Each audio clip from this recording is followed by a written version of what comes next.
वेंकटेशाय नमः। ओं श्री सरस्वत्यै नमः। ओं श्री गुरुभ्यो नमः। ओं समस्तजनकल्याणे निरतं करुणामयं नमामि चिन्मयं देवं सद्गुरुं ब्रह्मविद्वरं सद्गुरुं ब्रह्मविद्वरम्।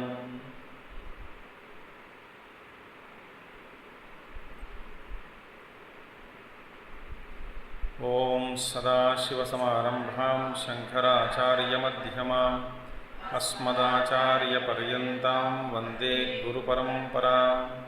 शङ्करं शङ्कराचार्यं केशवं बादरायणं सूत्रभाष्यकृतौ वन्दे भगवन्तौ पुनः पुनः।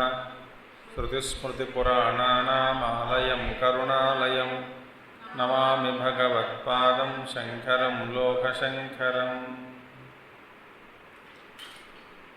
ॐ भद्रं कर्णेभिः शृणुयाम देवाः भद्रं पश्येमाक्षभिर्यजत्राः स्थिरैरङ्गैस्तुष्टुवागंसस्तनूभिः व्यशेम देवहितं यदायुः। स्वस्ति न इन्द्रो वृद्धश्रवाः स्वस्ति न पूषा विश्ववेदाः स्वस्ति नस्तार्क्ष्यो अरिष्टनेमिः स्वस्ति नो बृहस्पतिर्दधातु। ओम शांति शांति शांति।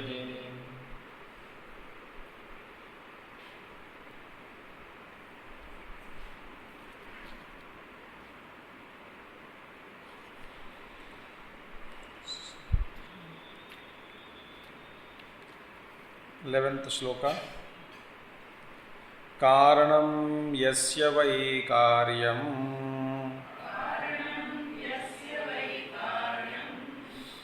कारणं तस्य जायते जायमानं कथमजं भिन्नं नित्यं कथञ्च तत्। Now let us see again. This कारणं मृद्वत् उपादान लक्षणं यस्य वादिनः वै कार्यं कारणमेव कार्यां कार्यं कारणमेव कार्यां कारेण परिणमते यस्य वादिनः इत्यर्थः। Now see, Sankyans are there. Sankyans are disputed by Vaisheshikas. What is Sankhya Siddhanta? Sankhya Siddhanta says, where they say the cause itself, that is, what is the cause in Sankhya? Moola Prakriti, primordial nature, Pradhana, it is called as Pradhana. So there is Pradhana, matter, that is called, it is a cause of the material cause of the universe, from which the entire creation has come about. So that is Karanam, Pradhana, primordial matter or Moola Prakriti, Siddhanta. Now, they say, according to them, Moola Prakriti, though it is unborn, itself is unborn, their Siddhanta is, but Jayate, undergoes birth. See? Karanam mrudvad upadana lakshanam. Upadana mrudvad, like a mud. Moola Prakriti. Yasya vadinaha, those who dispute and who argue like that. How that karyam, effect, that is to say, it's actually the cause itself evolves into an effect. Acha. Therefore, from that cause only the karya came, effect came. What kind of effect? Effect such as Mahadadi. Mahadadi, Mahat, cosmic intelligence. From there, the various elements, substances, Ashtadha Prakriti, so many things. So Mahatattva, from Mahatattva onwards, the various gunas, so many things are created. Gunas are in the Prakriti. From there, the Vishwa is created. The entire process of creation. Now, question is now, how can they call that cause as ajam when that cause itself is changing itself into an effect? What is ajam? Birthless. एक और इसका परिणाम भी हो रहा है, दूसरे ओर आप कहते हो कि वो अजम है।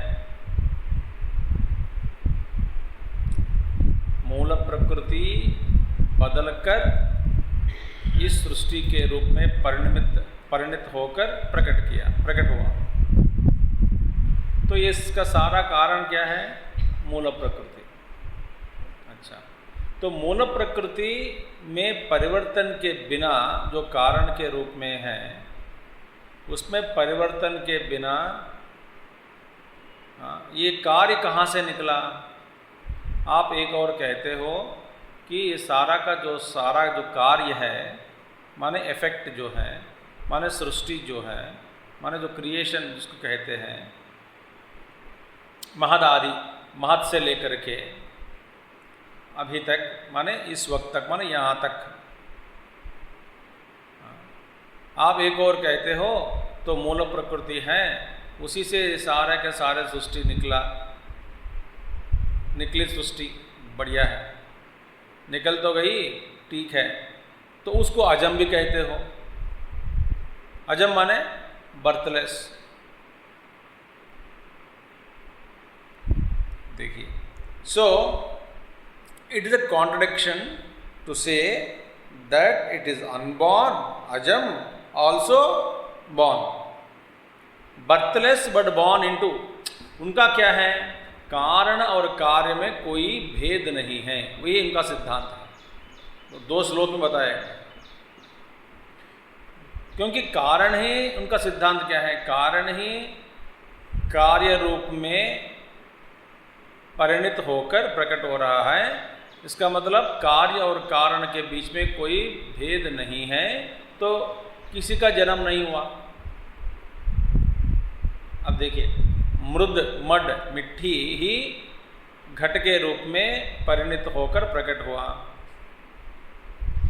तो हमारे सिद्धांत के अनुसार मिट्टी में परिणाम हुआ और गढ़ बन गया, गठा बन गए, तो बन तो गया, मगर इससे मिट्टी में तो कोई जन्म नहीं हुआ, मिट्टी का जन्म तो नहीं हुआ, तो परिणाम हुआ। और हम कहते हैं कि अजम का जो व्याख्या है, निर्वचन है, अजम का मतलब क्या है? जिसमें कोई किसी भी प्रकार का कोई परिवर्तन न हो, हमेशा के लिए त्रिकाल में वैसे कि वैसे ही रहे। समझ में आया? तो ये किए तो the cause itself is born as an effect. That means what? ये तो मानना पड़ेगा उनको कि जब कारण ही कार्य के रूप में प्रकट हो रहा है, तो उसको जब ये मानना पड़ेगा कि कारण का जन्म हुआ, क्योंकि कारण से सब आया है। वो एक नहीं है, अनेक प्रकार के रूप। और आगे देखेंगे तो व्हेन अभी cause itself is born, when you say cause is born, how it would become अजर? बिकॉज वही कॉज, कारण जिसको आप कहते हैं, कारण का ही जन्म हुआ, कारण से ही सारा का सारा निकला, तो कारण का ही जन्म हुआ कहना पड़ेगा। तो जब वो जन्म हो गया तो उस कारण को अजम करके कैसे कह सकते हैं? Are understanding? How can you call that cause as birthless when itself it is changed and appearing into this world as this world? देखिए, and you also accept mahadadi karanam, mahadadi mrudvad वादिनः तस्य अजमेव सत् प्रधानादि कारणम महदादि कार्य रूपेण जायत इत्यर्थः। आप ये भी मानते हैं कि that itself is born as महत आदि कार्य रूपेण जायते। You mentioned that there is a, so all that primordial nature itself is born like Mahadadi, my intelligence, etc., you born, Mahat, etc. We accept that. So, therefore what?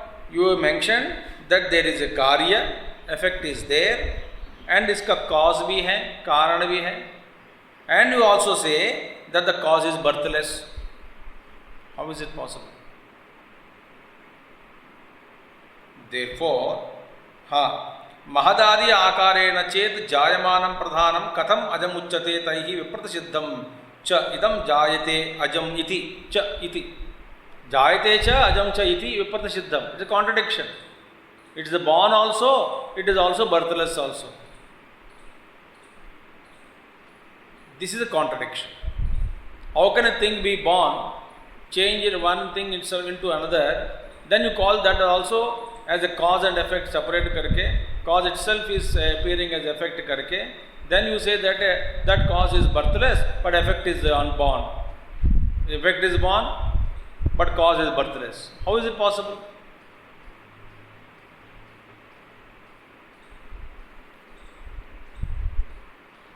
देखिए, तैहि विप्रतसिद्धम च इदम जायते ajam cha iti.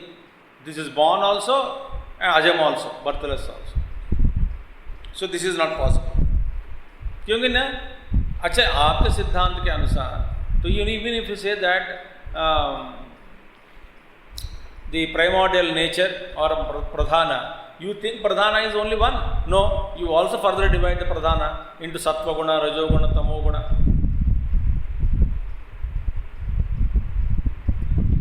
Divide pradhana into three, sattva guna, rajo guna, tamo guna. Now how can you call it as a one unit and call it as a birthless? When it itself carrying differences in its womb. So this is illogical to say that pradhana is ajam and also jayate. It's not possible.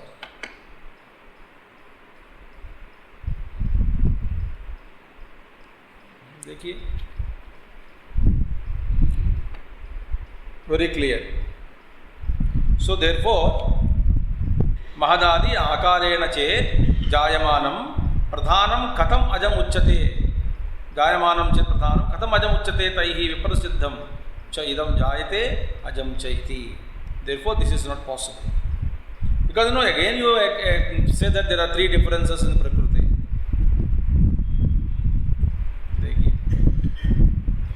Nityam cha taihi uchyate pradhanam bhinnam vidirnam sputitam ekadeshena sat katham nityam bhavet ityartah nahi sa avayavam gathadi ekadesha sputana dharmi nityam drustam loka ityartah. Now see, so actually there are three gunas are there, you say pradhana. Again you can't say pradhana as a unit, as one. इसमें भी आप भेद कर देंगे. So, this is already pieces it is carrying. So, therefore, how can you consider such a prakriti as ajam or birthless?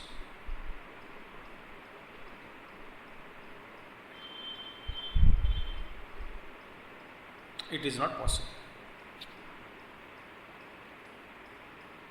Okay.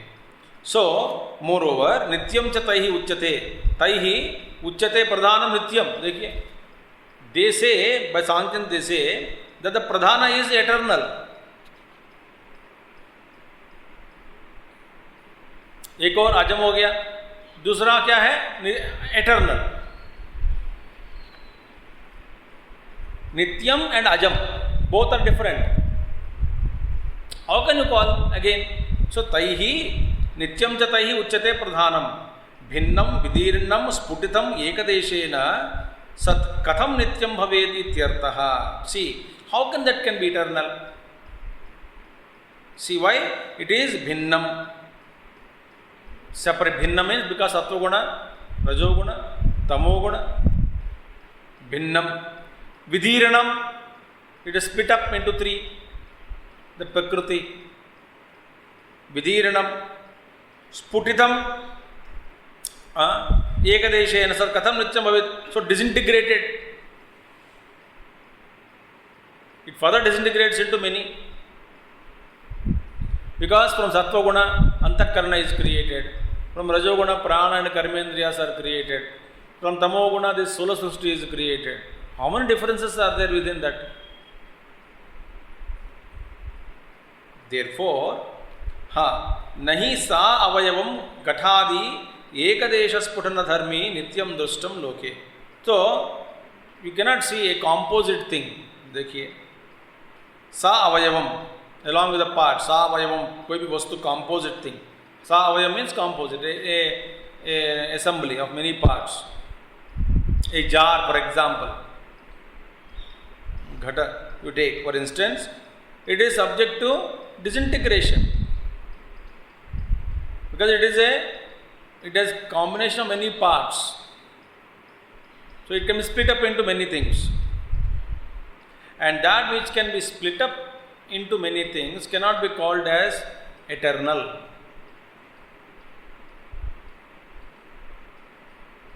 So pradhana is eternal, nitya hai, वो तो वैसे के वैसे ही है, and that itself is born as prakriti. I mean the jagat, वो तो अजम है.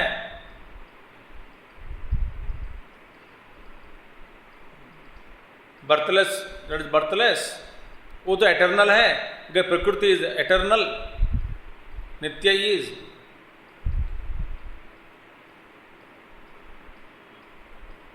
So many things. देखो, और अंडरस्टैंडिंग बड़ा मुश्किल है ये सब, कठिनाई. So you cannot call that pradhana as ajam and nityam. अब देखिए, so all things are born. विदीर्णं च स्यात् एकदेशेन अजं नित्यं च इति एतत् विप्रतिषिद्धं तैः अभिधीयत इति अभिप्रायः. What is the rule actually? That which has parts is anitya. वो तो बता दिया. It can't be eternal. So विदीर्णं च स्यात् एकदेशेन अजं. So it actually involves a contradiction. Why? You say that it is birthless, eternal. So nitya and aja.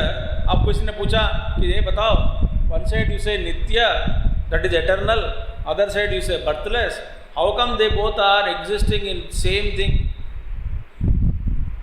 How come they both are there in pradhana? Because you say it is born, one side you say it is born, other side it is say birthless. How can you say? What does that say? So Sankhyan says, महाराज हम बताएंगे answer जवाब क्या है. एक देशेन, देखिए, अजम नित्यम चैति एतत् प्रप्रतिषिद्धम. बोलते हैं कि in one place, because in Puranas it is mentioned the very सृष्टि located in Brahma. In one part of Brahman the सृष्टि is located, it is said.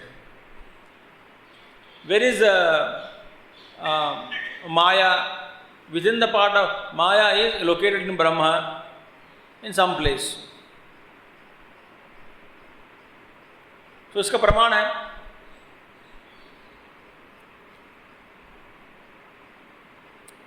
So where is Maya? Located in Brahman only, in some place, some part. And in the total Maya, which is a part in Brahman, in that Maya, in some location, Srishti is happening. So there is plenty of Maya Shakti lying down there, unused. And entire thing, entire Maya Shakti, unused, and a tiny bit of it which is used, which itself looks like infinite for us.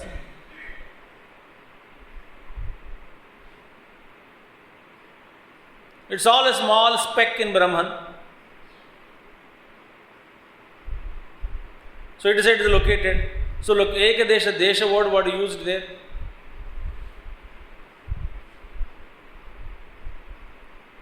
So similarly, so in our case also, Pradhana, the matter में, in one place of Pradhana it is Ajam, in other desha, other location it is born. One part remains changeless, other part is remaining changing. What is the problem in this understanding? देखिए, तो because like Vaishnavites also believe, तो भगवान कृष्ण का रूप एक रूप है गोकुल में, गोलोक में, दूसरा रूप वृंदावन में विचर रहे हैं। और गोकुल में गोलोक में जो है भगवान का मूर्तिमान भगवान कृष्ण, वो तो हमेशा रहेगा। गोलोक तो शाश्वत है, वो सबके ऊपर है, और गोलोक का कभी प्रलय नहीं होता, वो तो नित्य है। वहाँ भगवान कृष्ण अभी भी हमेशा अभी भी विराजमान है, बैठे हैं सिंहासन पर। दूसरा रूप है क्या, पृथ्वी पर विचर रही है, अभी भी विचर रहा है भगवान कृष्ण, तो वो तो शाश्वत है। ये यहाँ पे पृथ्वी पे जो कभी प्रकट होता है कभी नहीं होता, वैसा ही प्रकृति में एक कोने में प्रकृति का अजत्व, दूसरे कोने में वही उसी प्रकृति का परिणाम, वो परिणाम के द्वारा जगत की सृष्टि।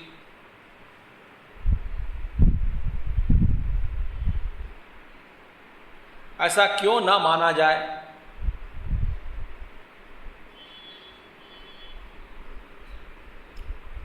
हाँ, देखिए, तो देखिए वहाँ पे बताते हैं कि लेट मी रीड द भाष्य। सो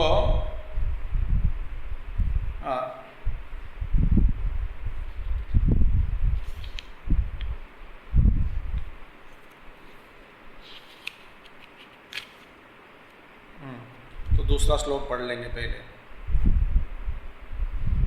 क्या है ये? उक्तस्य एव अर्थस्य स्पष्टीकरणार्थम आहा।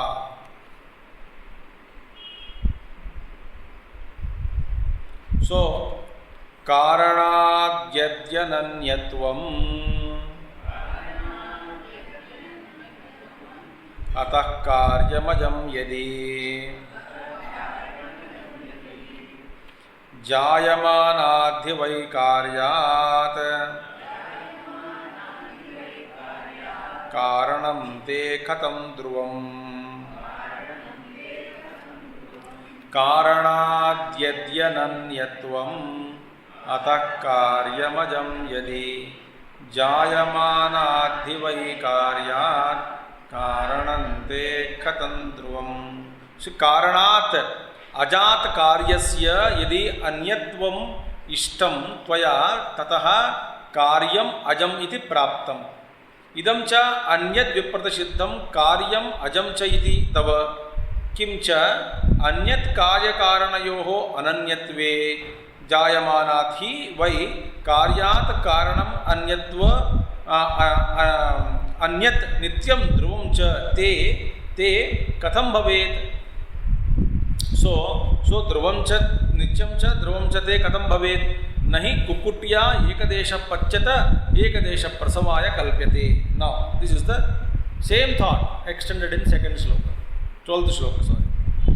सो वहाँ पे क्या है देखिए, first of all you have accepted कारणात् अजात कार्यस्य यदि अन्यत्वं दृष्टं त्वया ततः कार्यम अजम इति प्राप्तम्। देखिए, टू कॉन्ट्रडिक्शंस, टू विकल्प, दो विकल्प हो सकता है इसमें, ध्यान से सुनना। दो विकल्प। आपका सिद्धांत क्या है?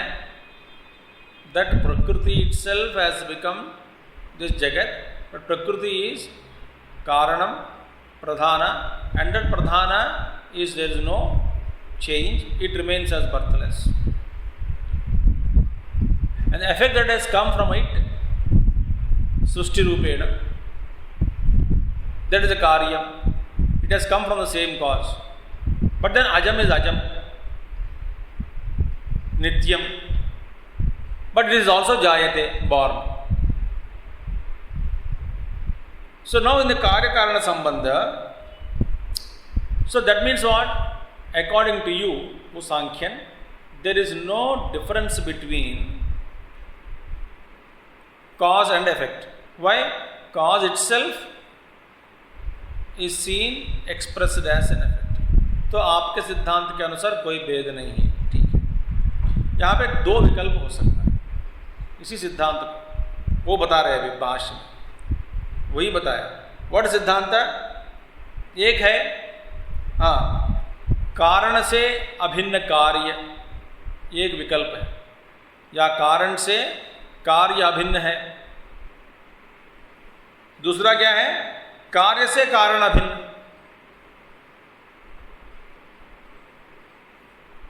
ये दो विकल्पों में क्या क्या प्रॉब्लम है बताते हैं। That means what? First is what? Effect is, कार्य is non different from the cause.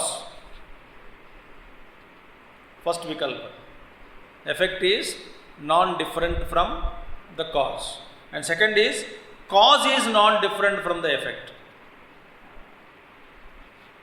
No what is the problem here? Let us see now. यहां पे हाँ, first one is what? If you consider first one, that the effect is यदि अनन्यत्वम इष्टम त्वया कारणात् अजात कार्यस्य, कारणात् अजात कार्यस्य यदि अनन्यत्वम इष्टम त्वया ततः कार्यम अजम इति प्राप्तम। Now if you consider that the effect is non-different, abhinna, karya is abhinna from its cause, first proposition, then what happened? You are accepting the cause to be birthless, ठीक है। so effect कार्य तो कारण से अभिन्न है, आप कार्य कारण से अभिन्न है, इसका मतलब क्या है? कार्य कारण से अभिन्न माने कार्य का रूप स्वरूप ही कारण का रूप ही हो गया। जैसा कारण का लक्षण है, कार्य का लक्षण वही हुआ। तो कारण का क्या लक्षण है? अजन्म। तो कार्य क्या होना चाहिए? अजन्म ही होना चाहिए।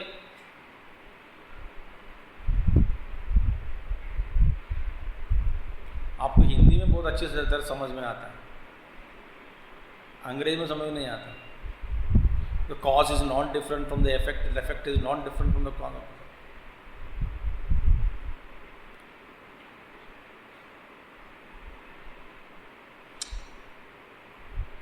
तो कार्य कारण से अभिन्न माने कारण ही कार्य रूप में प्रकट हुआ, तो कार्य कारण से अभिन्न। तो मैंने कार्य में कारण में अभिन्न माने कार्य कारण से एक है, प्राप्त एकता हो गई। तो कारण का लक्ष्य क्या है? अजन्म। तो कार्य क्या होगा? अजन्म होगा। देखिए, so when you accept the cause to be birthless, the effect also becomes birthless, effect also become birthless.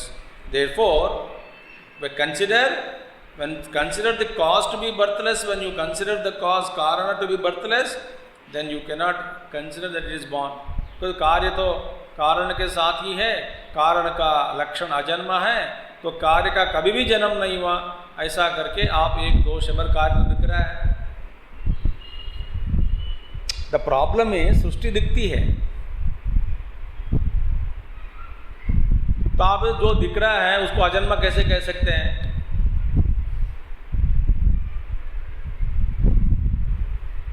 ये हो गई बात। दूसरी है case, second case, if the cause कारण कार्य से अभिन्न,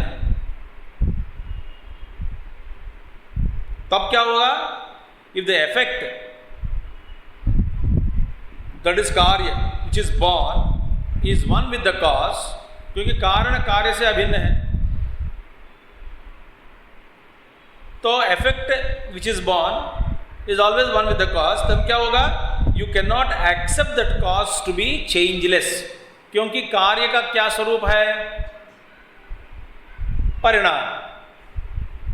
तो कारण कार्य के साथ अभिन्न है, तो माने कार्य का लक्षण कारण के ऊपर आरोप किया जाएगा, आरोप नहीं, कारण कार्य का लक्षण ही कारण का लक्षण बन जाएगा।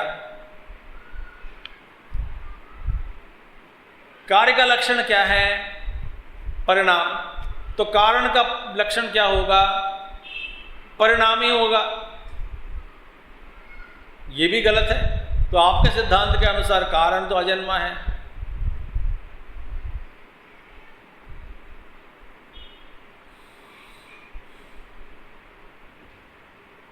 समझ में आ गया? तो सोचना पड़ेगा, समझ नहीं आता। तो यदि कारण, ये दो विकल्प है। पहला है विकल्प ये है कि यदि आप ऐसा समझोगे कार्य कारण से अभिन्न है, तो यहाँ पे किसको किसके साथ तुलना करके देख रहे हैं? कार्य को कारण के साथ अभिन्न है, माने कार्य का लक्षण क्या होगा? जैसे कारण का लक्षण है वही कार्य का लक्षण होगा, क्योंकि कार्य को किसके साथ तुलनात्मक करके देख रहे हैं हम? तुलना करके कारण के साथ। अच्छा, तो अभी कारण का क्या लक्षण है आपके सिद्धांत के अनुसार, मत के अनुसार? अजन्मा। तो फिर कार्य का लक्षण क्या होना चाहिए? अजन्मा ही। तो अजन्मा ही है तो कार्य करके कैसा क्यों कहना उसको?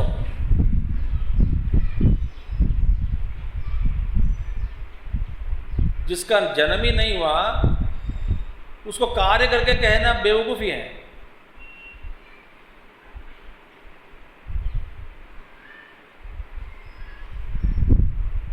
एक और कहते हो अजन्मा, दूसरे और कहते हो कार्य। पागल है।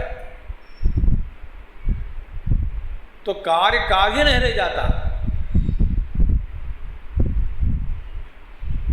ये समझ में आ गया? आ गया? आगे बढ़ सकते हैं। अब दूसरा, अभी पहले क्या किया? कार्य को कारण से तुलना करें। अभी कारण को कार्य तुलना न करो। कारण कार्य से अभिन्न है। अब क्या होगा? अब कार्य का लक्षण जो है वही कारण का लक्षण बनेगा। हाँ जी। अभी कार्य क्या है? परिणाम होते जा रहा है। इसका मतलब क्या है? परिणाम होते जा रहा है। इसलिए कार्य क्या है? अध्रुवम। और वो कारण को कार्य के साथ तुलना करके यदि आप देख रहे हैं, तब क्या होगा? कारण का लक्षण, कारण भी अध्रुव हो जाएगा।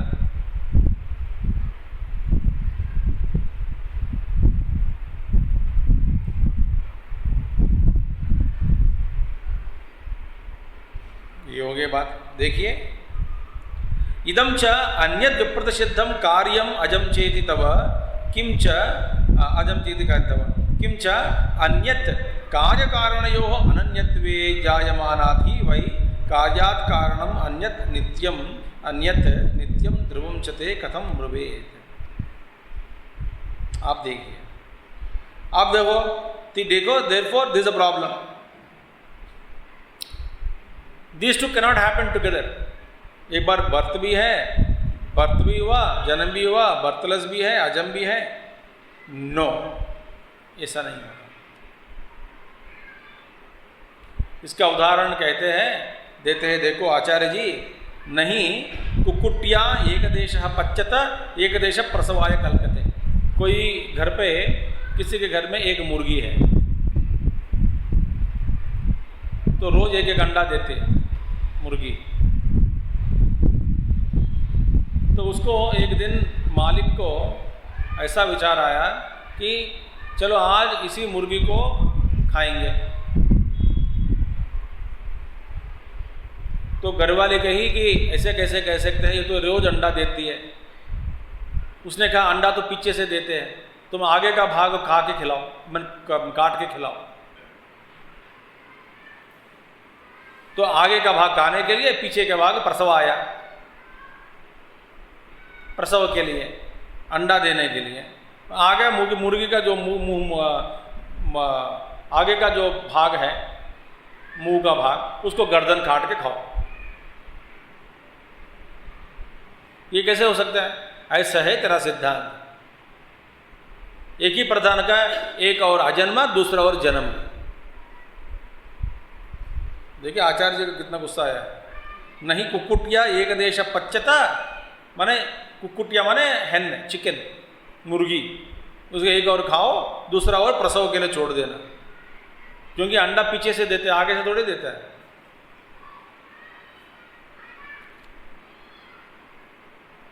अंडा मिलेगा पीछे से। मैं कह रहा हूं आगे का भाग खा के काट कर खिलाओ। ऐसा है तेरा सिद्धांत।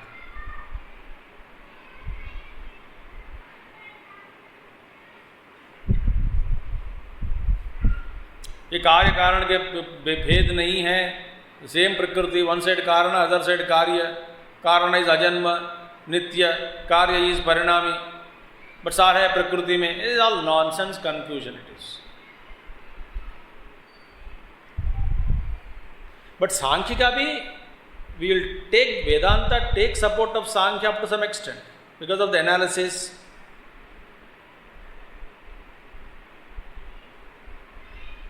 बट यहां पे जैसे ऊपर जाते रहेंगे हम, एक सिद्धांत में जहां आ गया, एक पूर्ण सिद्धांत का, वहां पे बड़ा मतभेद होता है।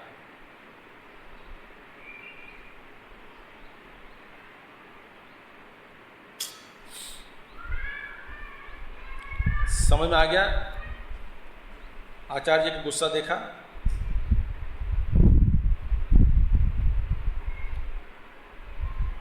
ये हो गया। और किसी ने कहा कि देखो, सांख्य आके कहा कि देखो वेदांती जी आप तो ऐसे कहते हैं, आप भी ऐसे कहते हैं। क्यों? आप भी मानते हैं कारण को, मानते हैं, आप भी मानते हैं जगत कार्य रूपेण। हाँ जी मानते हैं। तो आप में क्या फर्क है सिद्धांत में? उस कारण को आप अजन्मा मानते हैं, नित्य मानते हैं, कारण को मानते हैं। तो हमारा जो कारण है उसको भी निज अजन्मा मानते हैं, नित्य मानते हैं, और उसी से निकला हुआ सारी सृष्टि ये भी मानते हैं। एक कार्य का रूप बदलते जा रहा है, मानते हैं कि नहीं? मानते हैं। तो हमारा और आपके सिद्धांत में क्या फर्क है?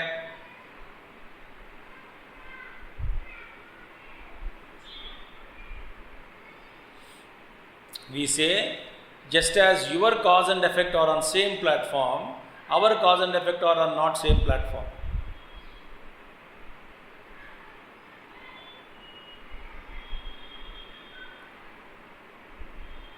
Because our cause is Brahma and effect is superimposed.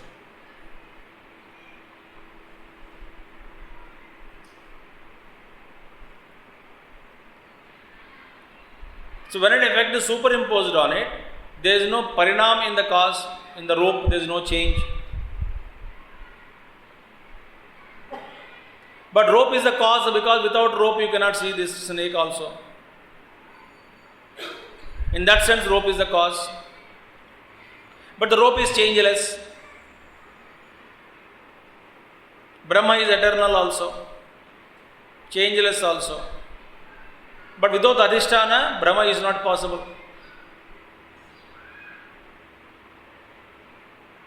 Without substratum, illusion is not possible. So illusion is born from that. But there is no change in the cause. And the cause is that eternal, remains as it is.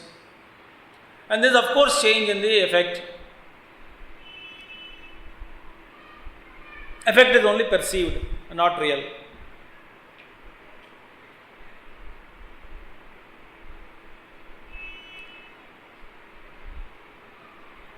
हमारा तो परिणामवाद नहीं है, आपका परिणामवादी है। प्रकृति परिणाम हो गया, परिणमित होकर, चेंज होकर ऐसे होगा। हमारा परिणामवाद नहीं है, हम इसको परिणामवाद को मानते ही नहीं।